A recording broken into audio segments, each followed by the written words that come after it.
of the transition process. My name is Ken Shopman. I'm a member of the board here at 40 Plus. I've been helping out for about a couple of years now. It's very rewarding. I enjoy it quite a lot.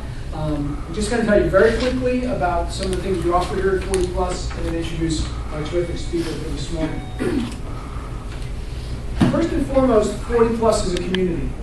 For over 60 years, close to 65 years, it's been peers helping peers, professionals in career transition, whether you've been in a transition for a week, a month, or a year, or more. And we do that, I think, in three ways.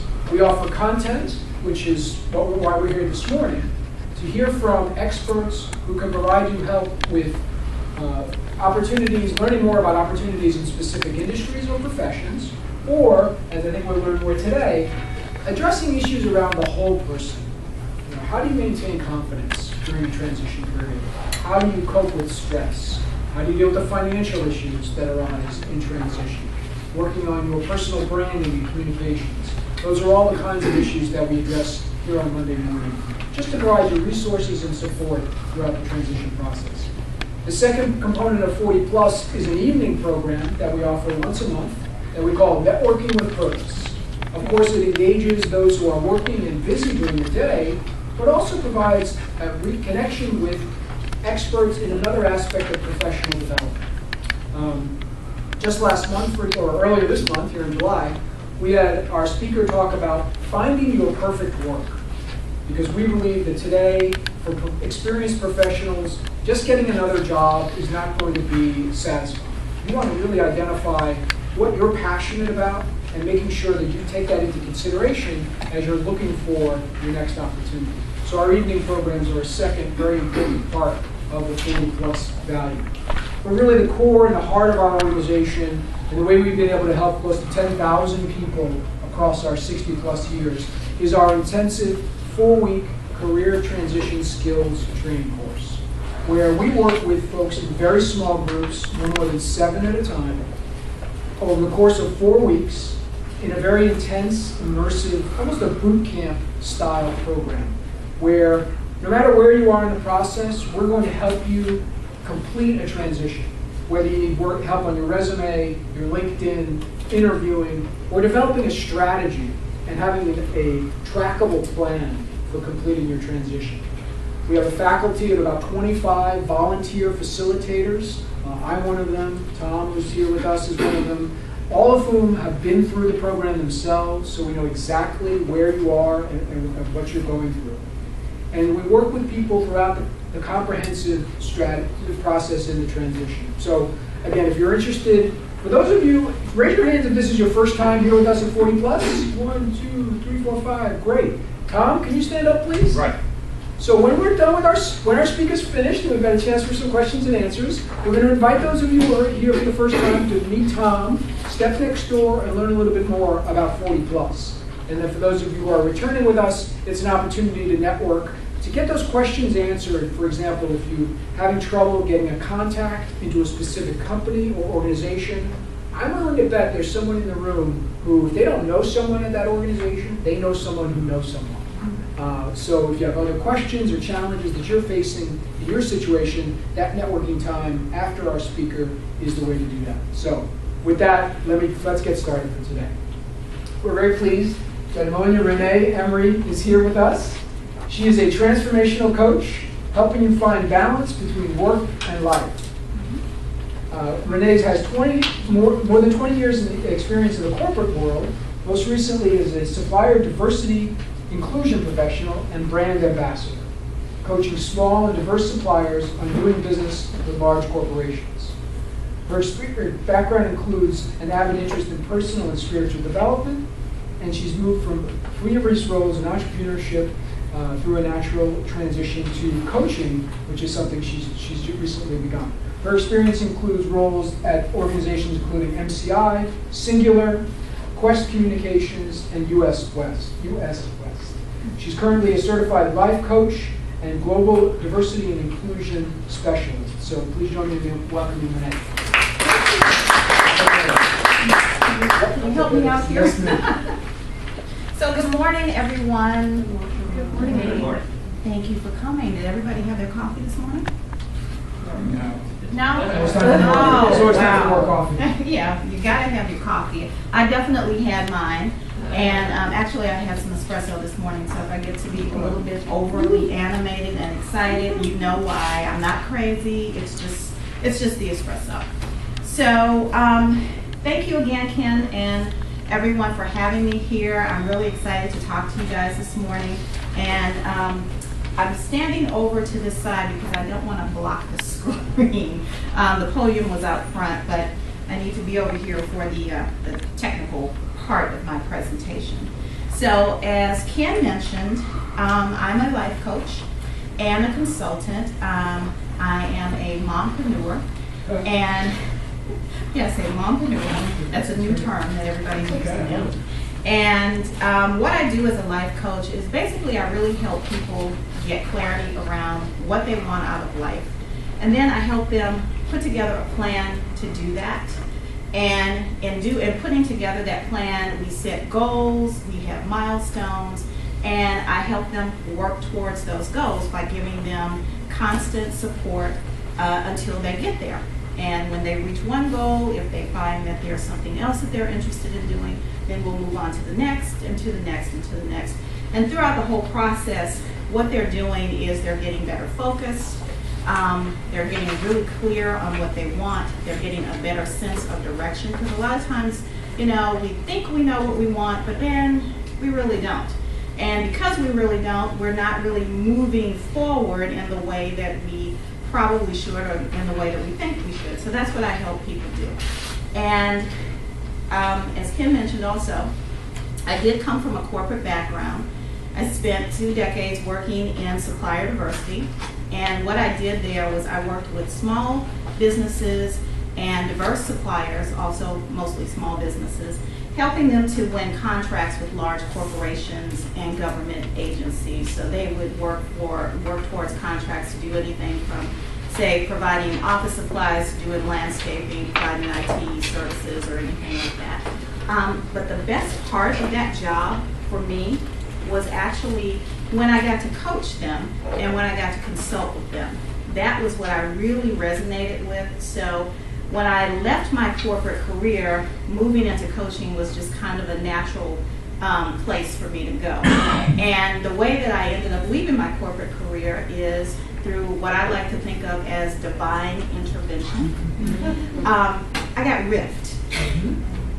And for those of you who are not familiar with that term, maybe it's reduction in force. Basically, my job moved to the state of New Jersey, and I didn't want to move to the state of New Jersey. I wanted to stay here in the local area.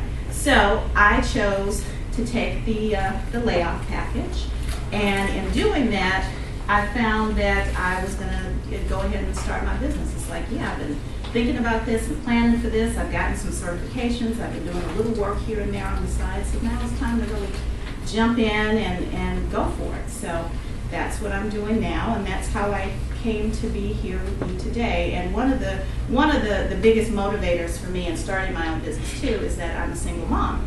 And so being able to do that allows me a lot more flexibility and time with my son, whereas when I was in my corporate job, that wasn't always possible. There was a lot of travel, there was no telework, so bad traffic, you name it, all the stuff that, you know, comes with jobs. So that's me, and that's how I came to be here today. And so let's get into our agenda and what we're going to actually talk about today. So I'm going to go through career search landmines with you, and I'm also going to give you some ways to start avoiding a lot of those landmines. So today we're going to have several objectives or several takeaways that I want you to leave with, and in addition to that, I'm going to talk about the top 3 landmines. I mean, there are plenty of them out there, and I'm sure you can all think of long lists of them, but we're going to focus on 3 main ones for our talk today. And throughout today's presentation, I'm also going to have you do a lot of interactive exercises. You'll see on your chairs, this sheet, for some of you, may be black and white, but these are the exercises. just FYI, they will be on the screen here. So I know they're really small and kind of hard to see, and I apologize for that. But they'll be on the screen as well. And at the end of the presentation, if anyone happens to want to get a copy of the full presentation with bigger slides or anything, just let me know. And I'll tell you how to go about doing that. So today, during our talk, I am going to be asking you a lot of questions. So Steve, I know that you like to ask questions, but I'm going to be asking questions too. So maybe we can ask each other questions today. Now, I don't want you to worry, because even though we're doing the exercises, we'll be sharing, I'll be asking questions and things like that. If you're not comfortable with sharing, you don't have to. I'm not going to pick on anybody or point anybody out and make you answer if you're not comfortable with doing that. Also, do not be concerned if you don't have the answers to the questions that I asked today. Some of them you may have thought of, some of them maybe not so much. And the whole point of this presentation today is really to be kind of a starting point to get you thinking about some of the questions that I'm answering and come up with some answers for yourselves. And so when you leave here, hopefully you won't just put the handouts and the talk behind you and sort of file it away. Hopefully you keep those things running through your mind and you keep answering those questions. So, is everybody ready for the first big question today? All right, question 1. By show of hands, please raise your left hand if you want to find your ideal job. Fabulous. Okay, keep them up, keep them up, keep them up. And question 2, do you want to figure out how to make the process easier and faster? Then you can raise your right hand. So pretty much everybody in here has both hands raised. I know you've got something in yours, so that's why you're, okay. Great, okay, you can put them down now. Well, great. What I'm going to do today is I'm going to do just that. I'm going to tell you what some of those landmines are and tell you how you can basically stop tripping over them, and hopefully how you can make this whole process go a lot easier and faster. And one thing that I have for you to make it go easy and faster is a guide that I've put together. Now, in this guide, I talk about different tips and techniques on just how to go about doing that. Because the guides are probably 10 to 12 pages, it's a little lengthy, so it was a little bit too long to add into today's talk. So what I'm going to do is offer it to you afterwards. And if you notice, you have another sheet here. It's a questionnaire that I'd like for you to fill out. But if you notice number 5 at the bottom, it specifically asks if you want to get the guide. So if you could just check that off and make sure that you put your name and your email address on top, that would be perfect. And then I can get that right over to you after we finish today. So now that you know what I'm going to give you today, I want to tell you some things that I'm not going to give you today. I'm not going to really get into the nuts and bolts of job search. And the reason I'm not going to do that is because, as Ken mentioned, you're already getting that. You know, you're learning how to do resumes. You have people working with you on LinkedIn, networking, just all of those things, interview techniques and skills, and dressing for success and all of that. You know, so I'm not going to cover any of those things. What I want to do is something just a little bit different. And I have 4 main objectives for you, or 4 takeaways that I want you to leave with, and that's going to be our starting point today. So, the first objective is I want you to shift your mindset. And by shifting your mindset, I want you to think of this time of transition really as an opportunity. And I'll say that again, as an opportunity for you. It's an opportunity for you to make changes in your life. It's an opportunity for you to change your career, possibly, to find your ideal job. But not just find your ideal job, to find your ideal anything that you want in your life. And that's how you should look at this time, even though it may be really challenging, even though it may be really stressful, even though it may be the most difficult time that you've ever experienced, if you can just kind of try to keep that somewhere in your mind, that it's really an opportunity. And an opportunity is how I saw my situation when I got ripped from my position, and I'm working on using that towards my advantage. And so I'd like for you to be able to sort of keep that in mind and be able to do the same thing. The next objective is I want you to update your program. And by program, I mean the one that's running in your mind. And you know, we all have them running in our mind.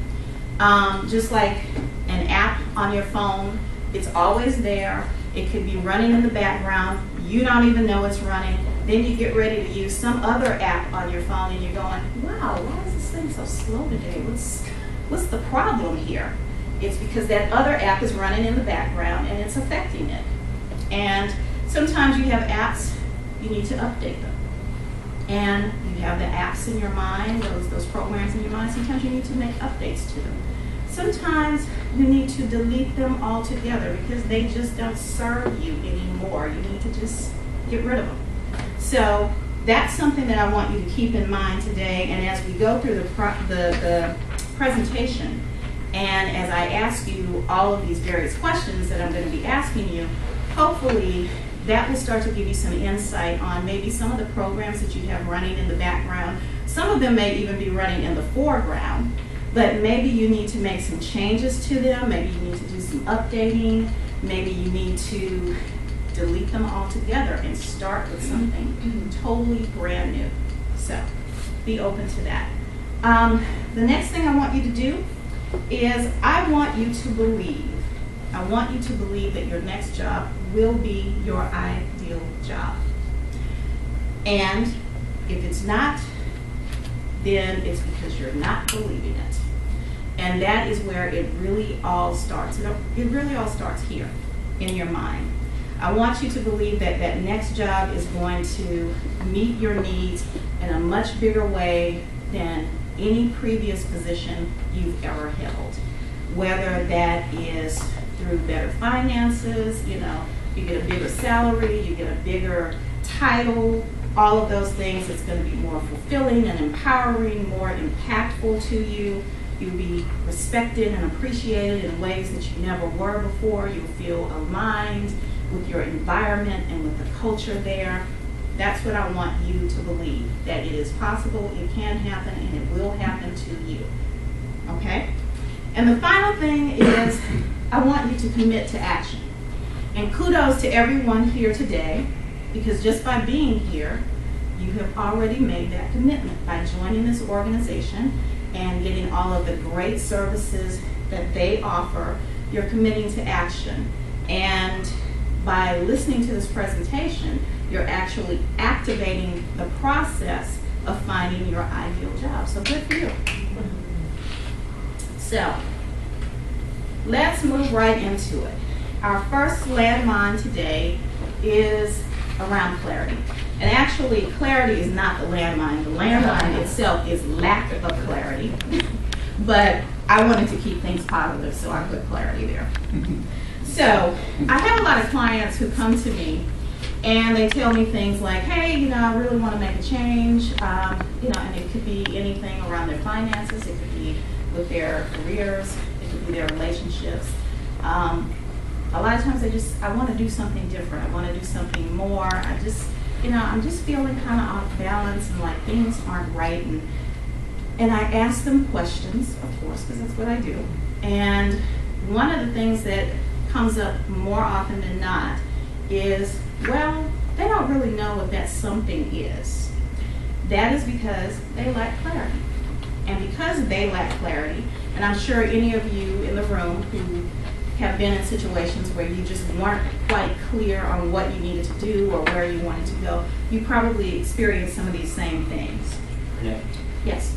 I'm going to ask you, I mean, when you encounter these people here, I would bet that more often than not, they tell you what they don't want, as opposed to what they do want. They're very clear about what they don't want. Yes, they do. They do that very frequently. And one of the things that I want to do is, through one of our exercises that we're going to do today, is actually help you start to look at some things that you do want.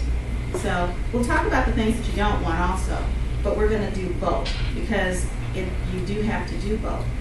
Sometimes you start off knowing that you absolutely don't want this, but then you've got to come back with something else. So what do you want in place of that if you don't want that thing? So thank you, Steve.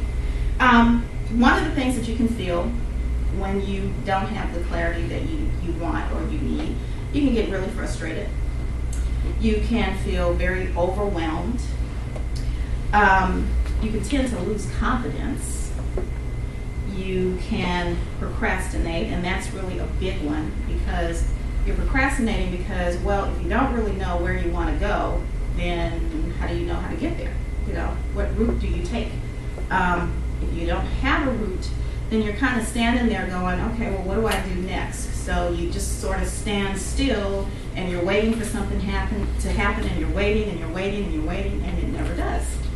Or the opposite happens where you just start, you know, I gotta act. I have to do something. But if you don't really know what your end goal is, you don't really know what to do. So maybe you start to do a little of this over here and a little of that over there and a little of that, and you're hoping that all of these different actions, something, somehow, some way will eventually stick and point you in the right direction. Well, guess what? That usually doesn't happen. You know, so you really have to get clear about what you want. And one of the other things that not having clarity do, sometimes it can cause you to lower your standards a little bit because you don't really know what you want, and so you just kind of take whatever comes to you or whatever flows your way. Sometimes it can cause you to lower your expectations about things also. So those are just some things that I want you to think about as it relates to clarity. So here are two great quotes, and the presentation is going to be filled with lots of quotes because I use them as a way to motivate me and for affirmations and that kind of thing. But the first one, it's a lack of clarity that creates chaos and frustration. Those emotions are poison to any living goal. And that is from Steve Maraboli, who is an author and motivational speaker. He does really great work. And this next one is by Alex J. Morrison, who is a golf instructor. And he says you must first clearly see a thing in your mind before you can actually do it. And that's true. You know, when you create a vision for something, it's got to start somewhere. It's got to start somewhere. So I'm going to take you through our first exercise. It's a clarity exercise. And I call it love, loathe, and meh. And what we do in this exercise is you think about your past position, your most recent one, or several of them together. And I want you to pull out all of the things that you loved about it. What made you feel great? What did you look forward to? What could you do for hours? And then the things that you loathed or hated. The things that just really didn't make you feel good at all. They gave you a sense of dread. Maybe it was time for you to sit down and do that monthly report, and you found yourself bracing and you were tensed and you're gritting your teeth and ugh. And then the meh, that's the stuff that you kind of feel neutral about. You know, it's part of the job. You do it because you have to. You don't really love it. You don't really hate it. You just do it. So I want you to take some time to come up with several things that fit into each of those categories, and you can write them down on your paper, and then we'll talk about it afterwards. Now, when you get to the end of writing those things down, I want you to go back and look a lot more closely at your loathe and meh columns.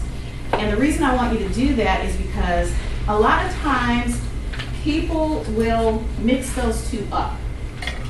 There'll be things that they go, well, you know, I do it, I don't love it, I don't hate it. But then when you really start to think about it really deeply, you go, I really hate doing that. I really don't want to do that anymore. If there's any way that I can push that off on somebody else, I find them and I do just that. So I want you to make sure that you've got those two straightened out and you know exactly what goes where. And then if you notice here, I have a DB and a DB. DB stands for deal breaker. There are just certain things that as you are looking for your next position, and especially if you want it to be your ideal position, there are certain things that are just deal breakers. I have a client right now who's in a position, she loves her work, she loves the people that she works with, but one of the things that she hates is that she has a 2-hour commute each way. And if there's rain or any kind of bad weather or an accident or anything going on, any kind of special event in the city, she lives in Atlanta, by the way, her 2-hour commute can easily turn to a 3 or 4-hour commute. And it's very tiring and very frustrating, and so she has decided that now that she's looking for her next position, that long commute is a deal breaker. She has come up with, I think, about a 10-mile radius or 15-mile radius of where she lives. She's only going to look for jobs in that particular radius because she doesn't want to do that anymore. Another example here is travel. That was one of my big ones. Travel was very difficult for me as a single mom. I made it work, and luckily in my last position I didn't have to travel very often, but it was really stressful, and it took a lot for me to be able to coordinate all of that and make it happen. So make sure you list your deal breakers. So I know everybody's come in this morning, it's really hot outside and everything, and so you probably have a lot of stuff on your mind, trying to get here, get parked, maybe, get off the train or whatever, however you got here. So first, in order to come up with your list, if you haven't started doing that already, I want you to just take a moment and close your eyes and take a couple of deep breaths and just start thinking about those things that you love or loved about that last job, or those things that you want in your ideal position, and the things that you loathed, and the ones that were kind of neutral. And once you're ready, then just start jotting those down.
And like I said when we first started, if you can't really think of a lot of things, that's okay, because you can certainly take this home and you can sort of keep working on it. And as you're going about your day, just kind of have it in the back of your mind, and you'll see something or someone will say something and it'll trigger something in your head, and you'll go, oh yeah, that thing.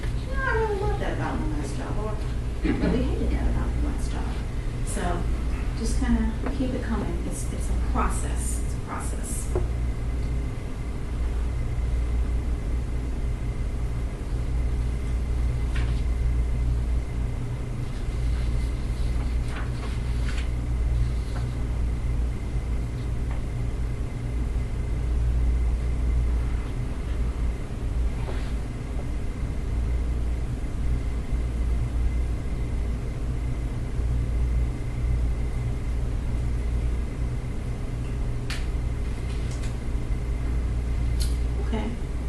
So, does anyone here want to maybe share what you put on your list as love, loathe, and net? Any people in the room? Yes. What's your name, please? Frank. Hi, Frank. How you doing? Good. For love, I put 9 to 5 is a good work-life balance that I had. Mhm. We had a great executive management team, and I worked in the public sector, so it was a real feeling of making the lives of citizens, contributing to something positive for citizens, etc. For load, I put our CEO. she was a really nice person, but she had a bad problem of she'd tell you to do something one day, you'd start getting that process executed, and 2 days later, completely would change her mind. It would happen every week, and you'd have to start all over again. I can relate. Yeah, and then we had a union workforce, so working with the union was something that was challenging, and particularly union complaints that would flow. I can also relate to that one. Yeah, it's just that constant. Being that I spent most of my career working in telecom, so. Okay, yeah, so every time you try to do something, even if it's something good, they try to stop it, they don't like change. Yeah. And then for Matt, I put having to do my budgets and having to go through grievance processes, and had a lot of unemployment compensation hearings that I had to do, which was. Okay. Any specific deal breakers that came to mind? That was my last job, no. Okay.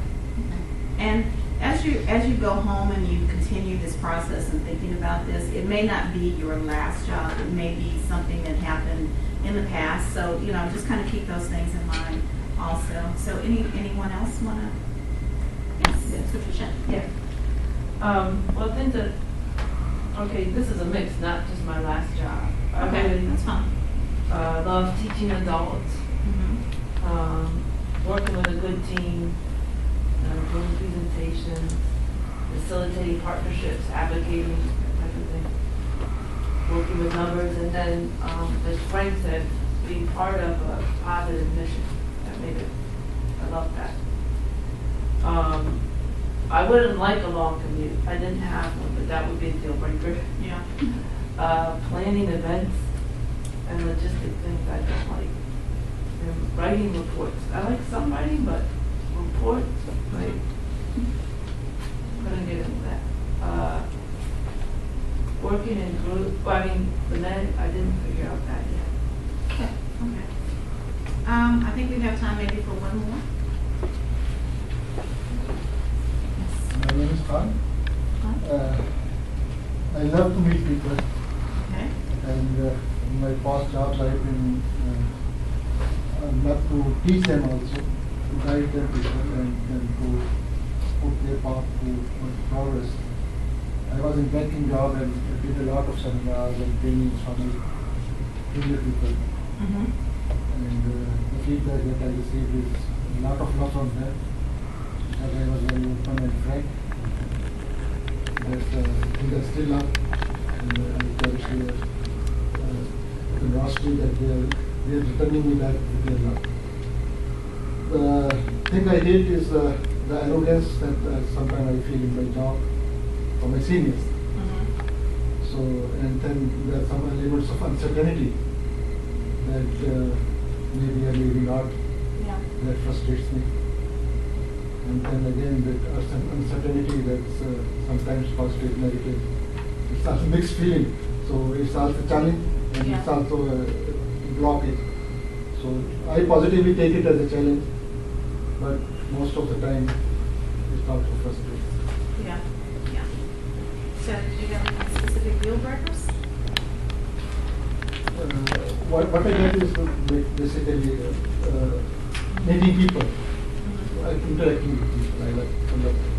Okay. Well, by deal breaker, we mean something that's definitely going to keep you from not going for a particular position because it's something that you just absolutely hate so much that you just won't do it. Like my example here, the long commute or travel or something. No, not like that. I don't have any reservations. I never kept that reservation. Took a lot of pain. You don't have any deal breakers. That's awesome. That's awesome.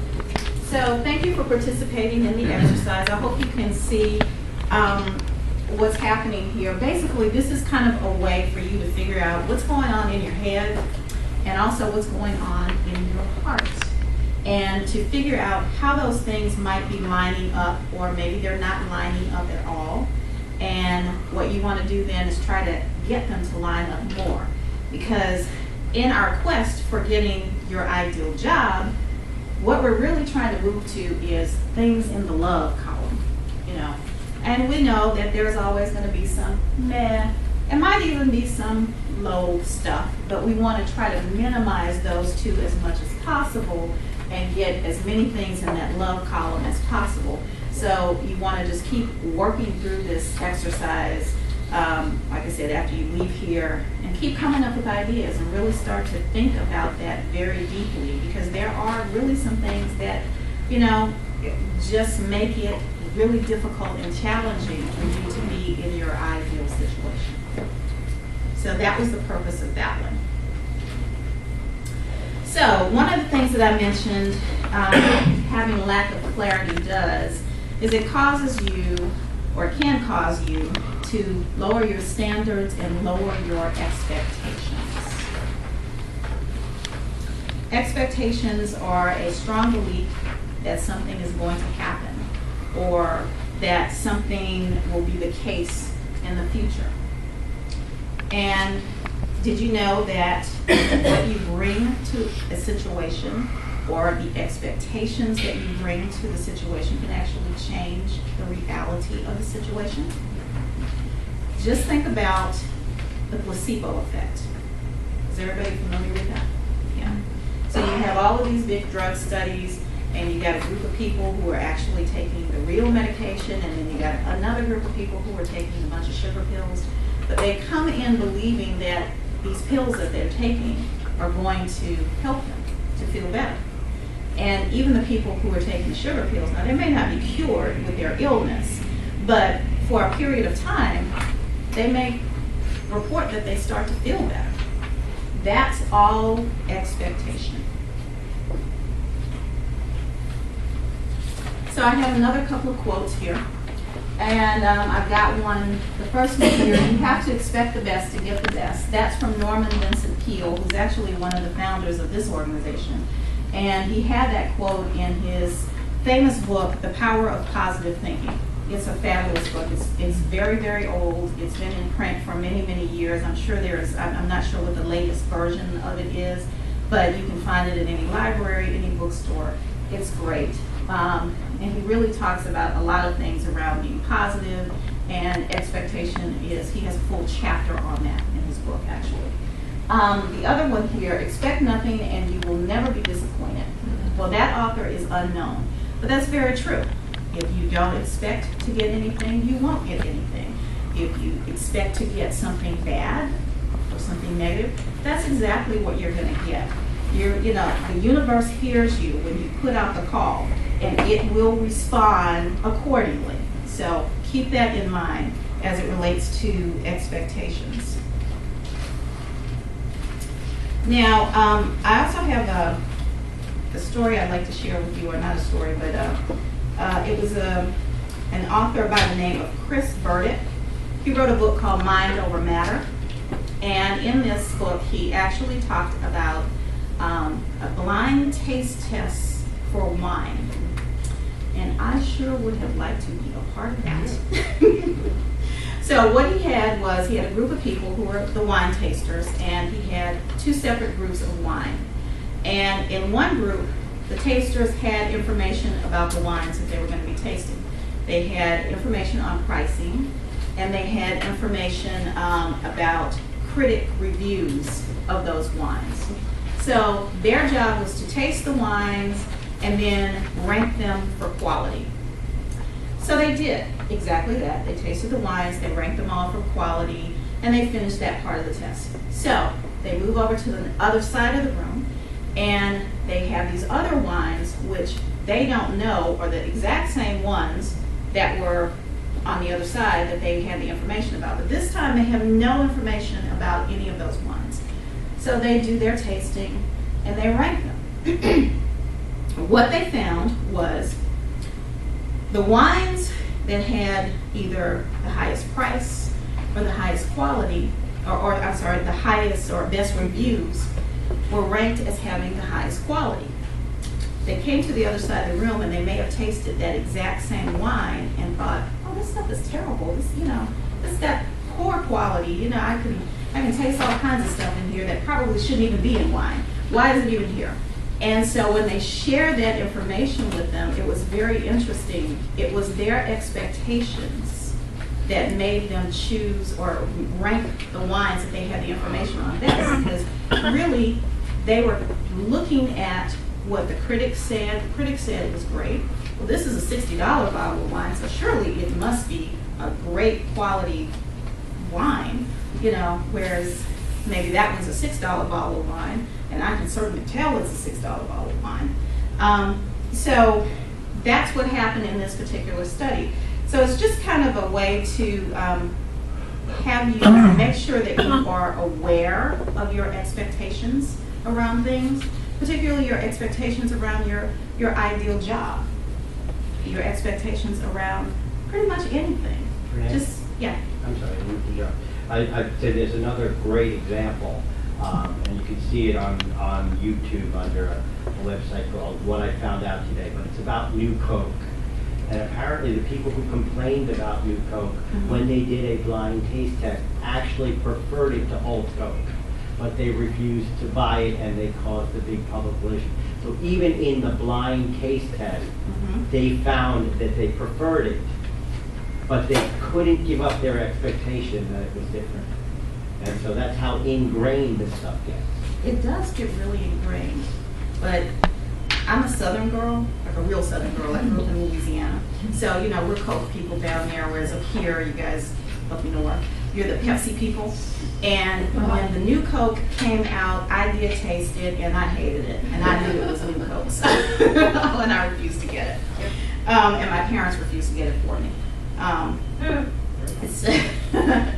So these are some quotes, but thank you for that. I appreciate that, and you're absolutely correct. So where do you think our expectations come from? Many sources, including what we have heard from other people, reflected back to us, their education, teachers, mentors, family members. You're often labeled as a nerd or bad at mathematics or good at this or that, uncoordinated or athletic. That all is what you carry with you. It absolutely is. And thank you so much for that, Kate, because I've got to exercise.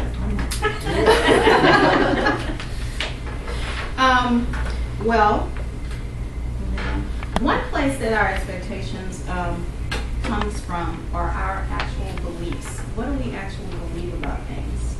And yeah, I have an interesting story. One of my clients, she wanted to improve her finances. And as you probably can imagine, there are many ways to go about doing that. But what she had in her mind specifically was she wanted to have her husband, as a starting point, have a joint bank account with her. Now, they'd been married for maybe 10 years, 12 years, something like that. They never had a joint bank account.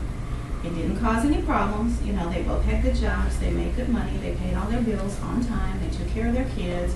They had enough left over for fun stuff like going on vacations and, you know, and even had some to put away to save. She wanted to do more and better, and okay, that's great. And that was something that she was really adamant about. You know, we gotta do this joint bank account. And her husband just flat out refused. I don't want to have a joint bank account with you, not now, not ever. We haven't in the whole 10, 12, whatever years we've been married. You know, I don't really see the point in doing it, so I'm not going to do it. So she's just making herself totally crazy about this whole bank account thing. So finally I asked her, why is it so important to you? Why do you have to do this? And her answer, after she thought about it for a while, she goes, well, you know, I've got 3 sisters. And when each of us got ready to get married, our dad sat us all down individually and had a talk with us. And part of the talk was about finances. And his financial information or education that he gave to us was, well, you know, when you get married, you now become one family unit. And you must have a joint bank account with your spouse. And so he told us that we should all do it. And while all 3 of my sisters, you know, they've done that with their husbands, and it's all working for them, and I'm the only one left out who hasn't done it, and I feel like something's wrong with me, and I just know that I need to do this. And I said, but you know, everything seems to be going okay. You know, there are other ways that you can go about doing it. no, my dad said that I need to do it, so I got to do it. And I said, really? Do you really think so? You know, we kind of talked through it. And she started to see that maybe it was kind of a waste of her time to keep forcing her husband. She was making herself unhappy. She was making him unhappy. They were arguing about this a lot. And she kind of came on board and saw that there were other ways that she could go about it, so she decided to let it go. And then as we were getting ready to hang up the phone, something else popped into her head. And what she didn't really recall was that her mom also sat her and her sisters down individually before they got married, and she gave them some financial advice as well. And her financial advice to them was, make sure that you have a separate bank account that your spouse does not know about, so that if you decide you need to run away, you got the money to do it. So that was just an example of, you know, the various beliefs that we have, and sometimes those beliefs are not really even our beliefs. They come from outside of us, like Kate said, you know, they come from other people. And you just have to be very careful about what you're believing, what you're expecting, where it's coming from. Is it really yours? Yeah. But isn't it just a bit strange that she would wake up 10 years later and decide that she needed a joint bank account? Isn't that bizarre? Well, I think that she'd been trying to get him to do it all throughout the marriage, and he kept saying no, no, no, but she sort of got on this thing. She's a middle-aged woman, so at this point now, you know, finances and retirement are like really heavy on her mind. And so she's really trying to make a point to take care of these finances because, you know, in another 15, 20 years or so, we're going to be retired and we want to do all these things and we got to send these kids to college and all of this kind of stuff. So it certainly became, you know, really important. It was kind of like her top priority at that time. So she'd been trying to get him to do it all along, and he said no, but now it's like really important for him to do it. And so at this point, she's decided to just kind of leave them alone. They are doing some other things to improve their finances, and they're moving forward just fine. But thank you for that question. Yeah, it would have been strange if she just woke up and did it all at once. So again, you know, take a look at where your beliefs are coming from. Are they really yours, or are they coming from somewhere outside of you? So this next list of questions, and you have them on your sheet, are to kind of help you start thinking about your beliefs, your expectations. And I know that they're very small on the sheet, and again, I apologize for that. But they are up here, and if you want to just take a few moments to sort of look through those and start, maybe you can jot them down on the back of the sheet, just to give you an idea of what you're believing, where your head is, particularly about the job search process. That would be a good start. So first, do you really believe you can find your ideal job? What do you believe about the job search process? Is it easy or is it hard to maneuver? And, you know, also, as you're thinking through this, you might even start to think about where some of that is coming from. Is the job search process unfairly geared towards millennials or men or anyone who is not you? You know, a lot of people think that. What do you believe about the job market right now? Is it good, bad, slow, steady? You know, is it moving? Do you think you'll find something or not? Do you believe you have to work or have a high-stress job to prove your worth and to make an impact or to make a lot of money?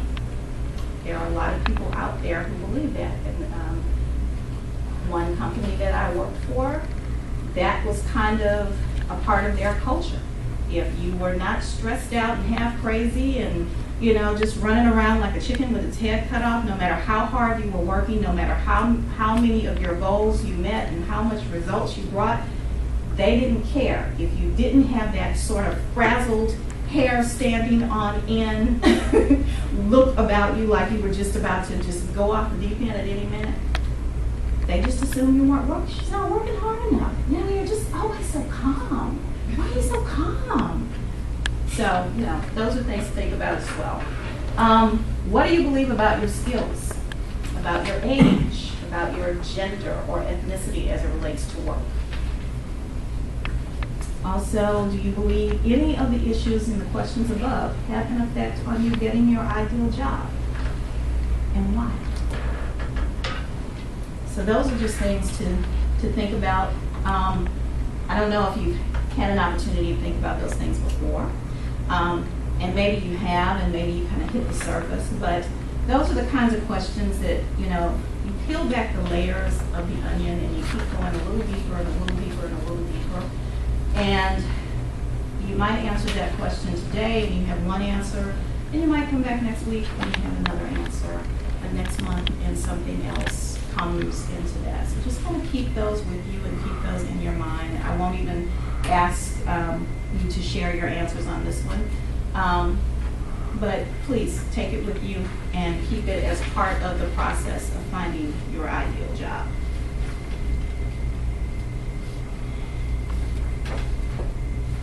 So one of the things that Kate also mentioned was about labels and beliefs and how we label each other, we label ourselves, we accept labels that people put on us about different things, and that really affects us, can affect us in a negative or a positive way about what we believe about our life, about our ideal job, just about everything in general. So I'm going to take us through an exercise, and before we do that though, I've got two more quotes. People are too complicated to have simple labels. That's Philip Pullman, who's an author of a book called The Amber Spyglass, I believe it is. And another great quote, I love this one, W.C. Fields, "It ain't what they call you, it's what you answer to." So people can put all the labels on you that they want, but you don't have to respond to them. So in this exercise, I've listed some common labels there, and I'm sure you can probably think of plenty other ones that might fit you or that might have been used for you. And I want you to take one or two, and then I just want you to answer the questions below, and we will go over that and share that a little bit. So what labels apply to you or your specific situation? Is the label negative or positive? And incidentally, it can be both, actually. Where did the label come from? Give a name or a situation. Do you agree with the label? What do the labels cause you to believe about yourself or your situation? And which labels could be getting in the way of you finding your ideal job or creating your ideal life? Which labels will keep you, which labels will you keep and which will you let go of? Maybe some of them are caught up in that programming that you need to let go of or that you need to delete that we talked about a little bit earlier. So take a few minutes to answer those questions, come up with a couple of labels that may have been used for you to describe you, and we'll go through it in a moment.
Steve's got it.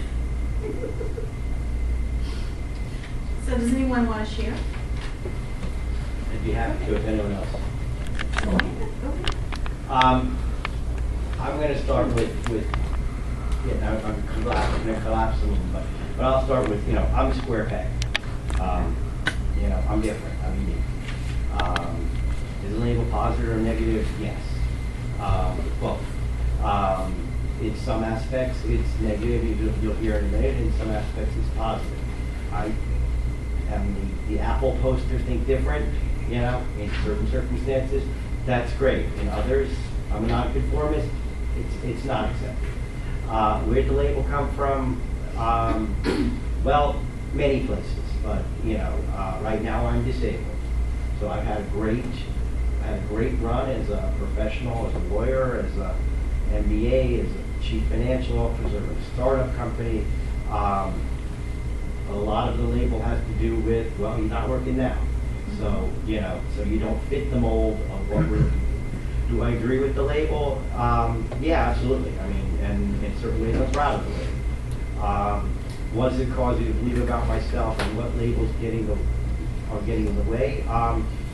Well, again, it means that I want to find something that is uniquely situated, that uniquely fits me, because, but I also believe that's going to be hard to do because there's not a lot out there in the job search market that isn't, a box to fit into. It's, again, square pegs don't fit in round holes.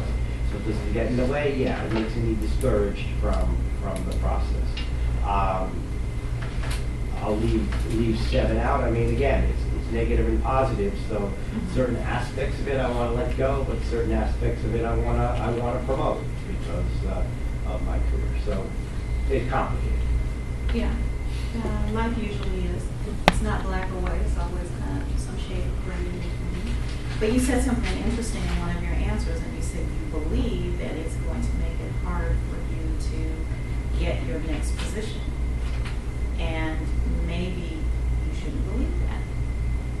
Maybe you should try believing something else. I mean, it's going to hurt, And looking at the facts around you from the experts and the people out there who are telling you this or telling you that, just because they're saying it and just because that's been their experience and the experience of everyone who's come before you does not mean that it necessarily has to be your experience. And so that kind of goes back to at the beginning when I was talking about believing for yourself for what you want. So, just a thought. Thank you. Just a thought. Anyone else? Anyone else? Okay. I'll actually give you one of mine for this one. So, one of the labels that I had put on me is being really a strong person. And is it negative or positive? It could be a little of both. And where did it come from? I'm not really sure where it came from or even when it came. It's just kind of always been there. It's probably got something to do with my personality. But it's just kind of always been there, and I've sort of agreed to it and accepted it. And the people around me tend to agree to it and accept it, and particularly now doing the kind of work that I'm doing, and even before, where I was doing a lot of coaching with suppliers, I was always sort of supporting and helping other people. And I tend to do that not only in my professional life, but I do it a lot in my personal life also. So, what do the labels cause me to believe about myself? Well, I do believe that I'm a strong person, and I do believe, and that's the positive part of it. So I know from my own experience that as I've gone through difficult situations in life, and we all experience difficult things from time to time, I have been able to get through certain things, maybe that other people couldn't, because I went into the situation believing that I was strong and knowing that I was going to come out on the other side of it. I didn't know how necessarily. I had a feeling that I'd probably be a little bit banged up and bruised and all of that, but I knew that I'd come out of the other side of it. So because I had that belief, about me being strong, I think it's been to my benefit a lot. Now, in terms of how it could be a negative thing, well, because I'm strong and because I do help other people a lot, no one really ever wants to help me. When I have a problem, people don't even see it as me having a problem. They kind of go, oh yeah, well that's a little hiccup, but you got that, you can handle that. So I'm not usually getting the phone calls where people ask me, well hey, how's it going? Are you okay? Is everything all right? I usually do that, but I don't usually have it reciprocated. And for a long time, that was really a challenge for me. And what I've learned to do in that situation is I've had to kind of communicate to the people closest to me that, hey, sometimes I need you to check on me too. Sometimes, I need a nice text message or a phone call, just making sure that I'm okay. Sometimes, yes, I actually do need you to come over to my house and help me do something, pick up all those heavy boxes that are really heavy, but I didn't have anybody else to do it for me, so I did it myself, and then I hurt my back and and all of that, so I need you to be the person to come over at the very beginning and help me move the boxes instead of just, letting me do it and then I'm laid out for 3 weeks. Not that that's ever happened. So, could the labels be affecting me finding my ideal job? Not particularly that one, but I'm sure if I delve into it a little bit deeper, there might be something there. In terms of keeping it or letting it go, I think I'm going to keep it, but with keeping it, I'm just going to be careful how I use it and how I look at it. And so with this exercise, that's one of the things that I kind of want you guys to do as well. Figure out what labels you've been given or accepting of, and are those things that you really want to keep? Are those parts of the program or parts of that app that you just need to let go altogether and replace it with something else to fill that space? So that's what I want you to get from that.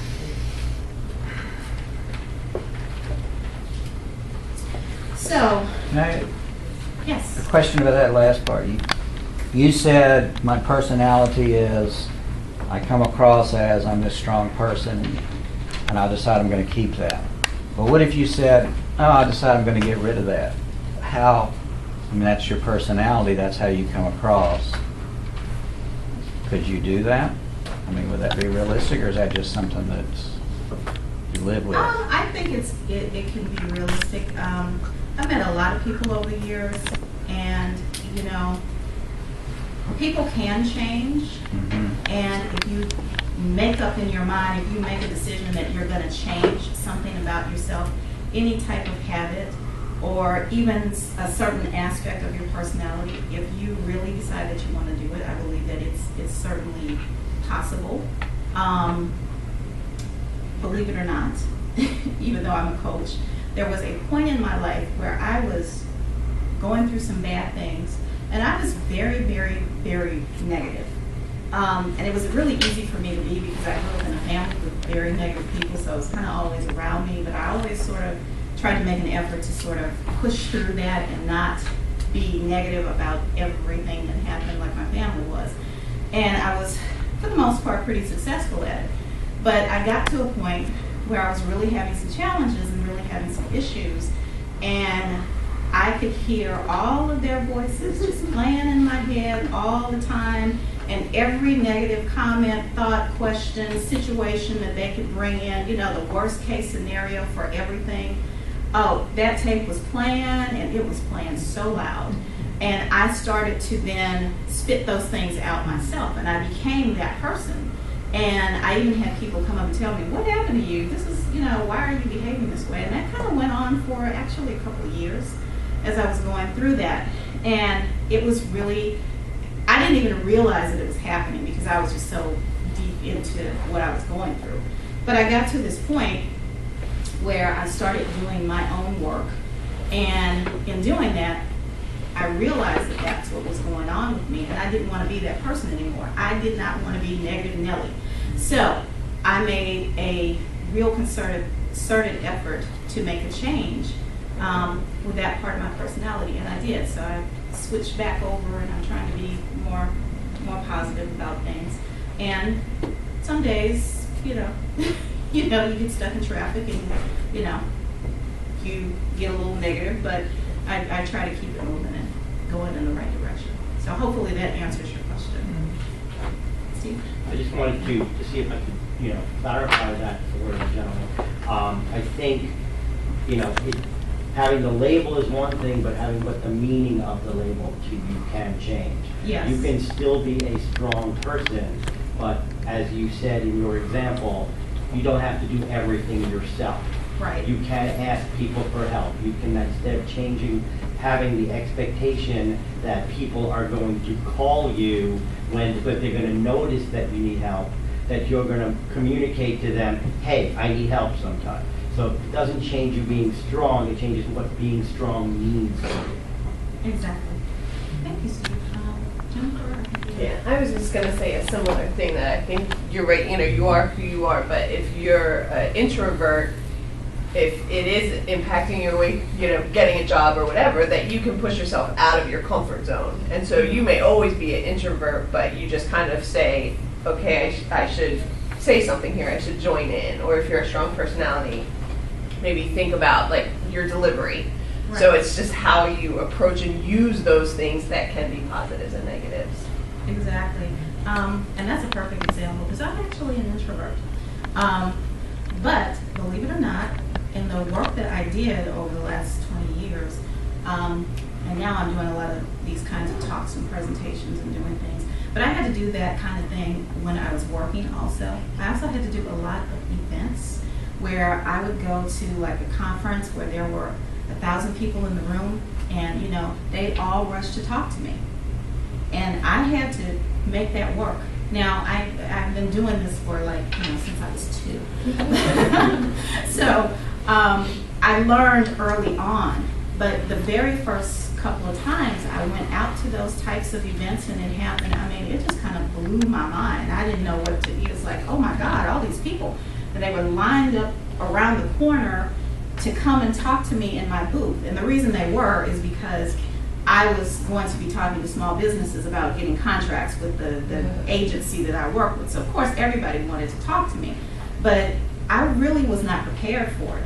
But I knew that in order to do that job, I had to figure out how to make that work, and I had to figure out some things to do to kind of support myself to get through that situation of having all of those people talk to me, and expending that kind of energy, and what do I talk to them about, and that kind of thing. And so, and I even took a couple of classes on networking and how to do presentations and all of those kinds of things to sort of get myself through it. So thank you for that. Somebody else is, okay. Yeah, I was just going to say, sometimes people put labels on you because of their own prejudices. Very true. And I think you have to recognize when the label is filtered by that and be true to who you are. And I think the example that comes to my mind most recently is I just recently saw Hacksaw Ridge. I don't know if you've seen that movie, but this young man is committed to defending his country, but will not use a gun. This is basically the story. All the people are, against him, all of this stuff. Anyway, he proves himself. In the end, they're like, I judged you wrong. But he never took their label. That just sticks in my head, that he never took it. And then obviously it's going to come up in all kinds of other ways. Right. In our society. That's a really great point, especially some of the labels that you may have gotten as a child when you're really young, because maybe they came from your parents or your family, so you didn't know not to accept that label from them. You just took it on, even though it may not have been the most positive of labels. So hopefully that exercise was a way of getting you to think about those different labels and seeing where they don't fit. Was there anybody? Yeah. Yeah, what I have to say relates to what Patricia was saying. I got the impression from what you were saying, you were talking about whether you accept the label and carry it forward, whether it's not legitimate after all. And just two things on that. If you're not familiar with the idea of cognitive distortions, look up the list of cognitive distortions online, because one of the things we get a lot in the U.S. society is putting labels, very simple labels on things, but that's actually not focusing on necessarily the truth about things. It's a psychological technique to deal with things directly. And the other thing is, in the media, you get a lot of narratives. And I used a book called The Experts Speak. And it was examples from history and even recent history of times critics and others declared something a bad idea or a failure artistically. And it's all things that turned out to be successes in the end. Great, thank you. So, because of time, I guess we should move on. So my next area that I want to talk to you is about why. What I realize is lack of clarity plus limited expectations can often create you to not have a really firm vision on where you want to go in life. And the thing is, you can't get anywhere if you don't have a plan to get there. And I know that you all have a plan of some type, because part of your plan is about being here. And if you've taken the classes that's offered by the organization and everything, I'm sure that they're working with you on your plan. Some of you may be further along in the plan than others, but you have some type of plan. So I'm not going to actually talk to you about a plan today and how to do a plan. What I'm going to talk to you about, though, related to your plan, is your why and how your why connects to your plan. Knowing your why gives your vision a lot more impact. And basically what your why is what motivates you, what moves you forward in the direction of your vision. Interesting thing that happened to me when I was about to leave my corporate job, or actually I just left my corporate job. A good friend of mine did me a favor and recommended me for another position at another company, basically doing the same kind of work.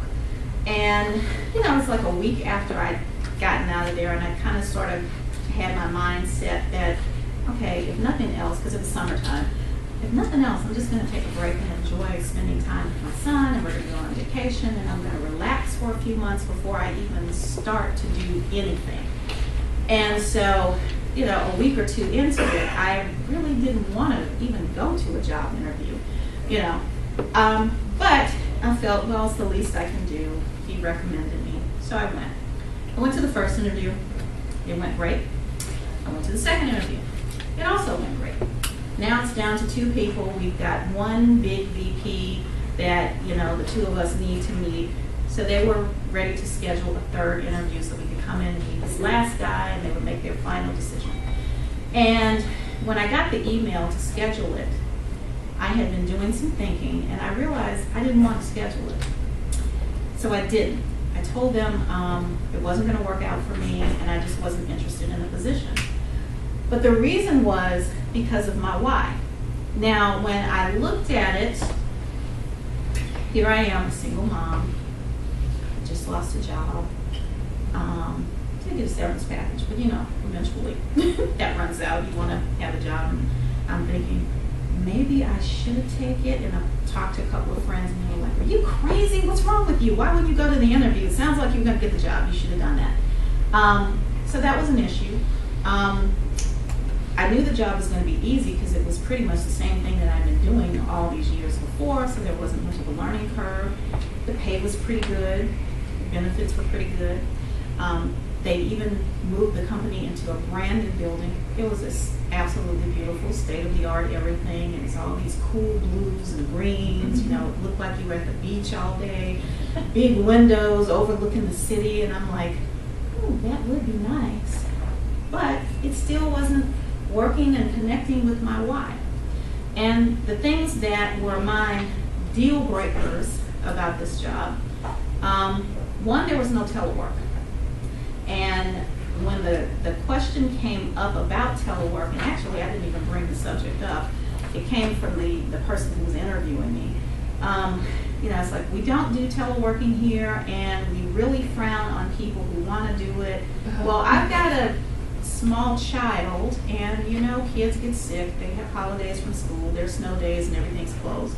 So there are going to be times that I probably need a little flexibility. I need to be able to telework. The other thing was, it was a really long commute. I live out near Dulles. It was here in the city in DC. And you know, it's not a terrible commute, it's not impossible, people do it all the time every day, but well, I didn't really want to have to. No, I didn't have to. But the final thing that was my final deal breaker was the job required 85 to 90% travel. No way I could make that happen, make it work. I mean, I did a little traveling in my previous positions, and you know, it was really challenging to try to schedule things and make everything work out. But 85 to 90%, there was just no way that I would have been able to do that. And so I understood that going in. It was not going to work with my why. I would probably have been so miserable that I would have ended up quitting the job anyway, or I would have found myself back in a similar position